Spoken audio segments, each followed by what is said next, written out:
Hi, this is Dr. Kalyan, consultant andrologist neurosurgeon at Man Clinics, Kakinada.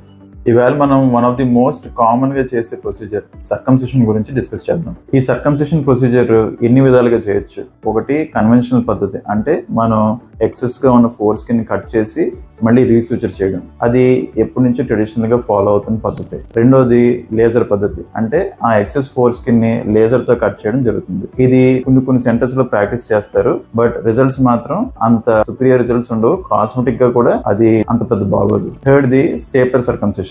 స్టేపర్ circumcision అనేది ఇప్పుడు most common గా చేసే procedure types. Usual గా ఈ స్టేపర్ సర్కంసిషన్ లోకల్ అనస్థీసియా అంటే పెనైల్ బ్లాక్ ఇచ్చి చేయడం జరుగుతుంది. ఈ సర్కంసిషన్ స్టేపర్ లో 2 పార్ట్స్ ఉంటాయి. ఒకటి ఇన్నర్ బెల్, ఇంకొకటి అవుటర్ బెల్. ఇన్నర్ బెల్ అనేది గ్లాన్స్ అంటే పెనైల్ హెడ్ పార్ట్ కి ఎటువంటి ఇంజరీ జరగకుండా ఉండడానికి, దాన్ని ప్రొటెక్ట్ చేయడానికి ఇన్నర్ బెల్ అనేది ఫస్ట్ పెడతాం. దాని తర్వాత దాని మీద అవుటర్ బెల్ అనేది పెడతాం. ఈ అవుటర్ బెల్ మీద మనకి ఒక సిలికాన్ రింగ్ తోనే స్టేపులర్ లైన్ ఉంటుంది అనమాట.